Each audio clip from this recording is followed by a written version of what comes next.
দূরে দেখতে পাচ্ছেন নদীর ভিতরে দুইটা পিলার, যত দূর দূরান্তে চোখ যায়। আমি এখন আছি একটি অসাধারণ জায়গায়। এই জায়গাটা যদি দেখেন, আজকে আমি আর আমার বাবা মিলে ঘুরতে যাচ্ছি।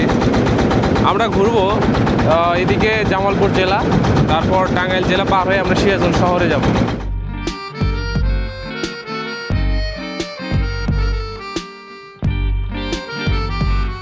ওই দূরে দেখতে পাচ্ছেন নদীর ভিতরে দুইটা পিলার, এটা একটা এটা একটা। এটা দিয়ে হচ্ছে আমাদের এই চরে এই পারে বিদ্যুতের সংযোগ দেওয়া হয়েছে। তো দেখেন, আমি এখন একটা অসাধারণ জায়গায় আছি।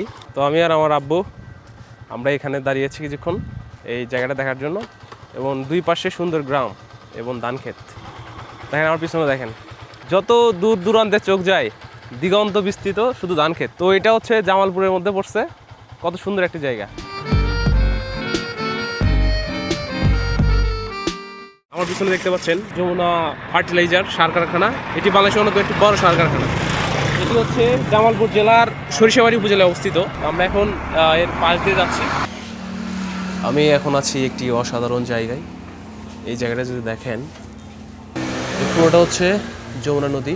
এদিক দিয়ে চলে গিয়ে ওইদিকে যমুনা ব্রিজের ওইদিকে চলে গেছে। যমুনা ব্রিজের নিচ দিয়ে একদম ওই দিক পদ্মার সাথে মিলিত হয়েছে।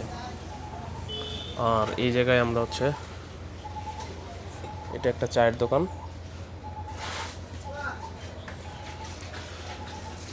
তো এইখানে বসে চা খাওয়ার মজাটাই আলাদা।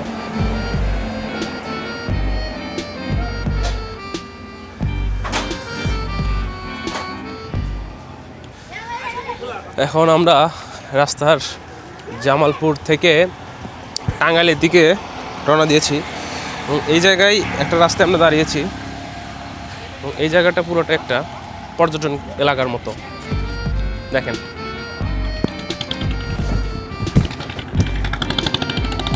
নদীর এইখানে এনারা হচ্ছে কত সুন্দর করে, মানে এই নদীর এই ভিউটাকে কাজে লাগিয়ে এখানে আপনার রেস্টুরেন্টের মতো করেছে। এখানে লোকজন হয়তো সন্ধ্যাবেলায় লোকজন আসে। তো পুরো জায়গাটা দেখেন কত সুন্দর। এখানকার যমুনা নদীর যে পানি, এটা খুবই শান্তশিষ্ট। পানিগুলো একদম শীতল, এবং এখানে অনেক জেলে দেখতে পাচ্ছি মাছ ধরতেছে। অবশ্যই এখন মানে বৃষ্টি শুরু হয়ে গেল, বুঝলাম না হুট করে।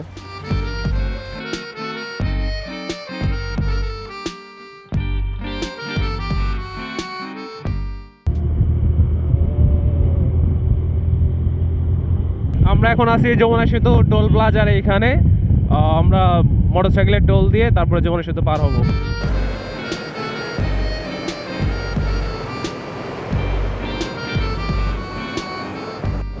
আমরা এখন যমুনা সেতুর উপরে, দেখেন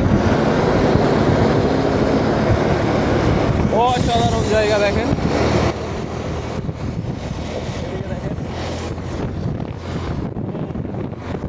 ওই ডানে হলো যমুনা রেল সেতু।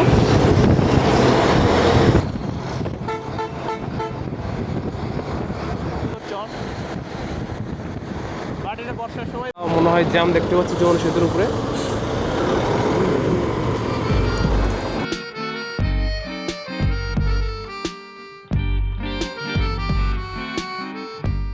সেতুর উপরে জ্যাম লেগে গেছে, বুঝলাম না।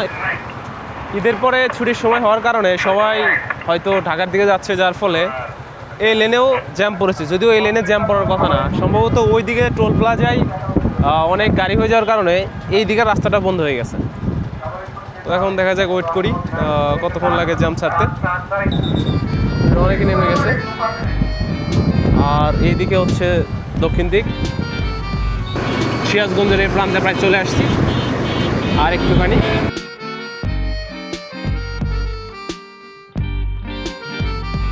এটা হচ্ছে সিরাজগঞ্জ ইকোনমিক জোন ওইদিকে। তো সেটা যাওয়ার, এটা হচ্ছে রাস্তা নতুন করছে, এই যেখানে লেখা আছে সিরাজগঞ্জ ইকোনমিক জোন, ওইদিকে রাস্তা। এবং আজকের ব্লগটি এখানেই শেষ করছি।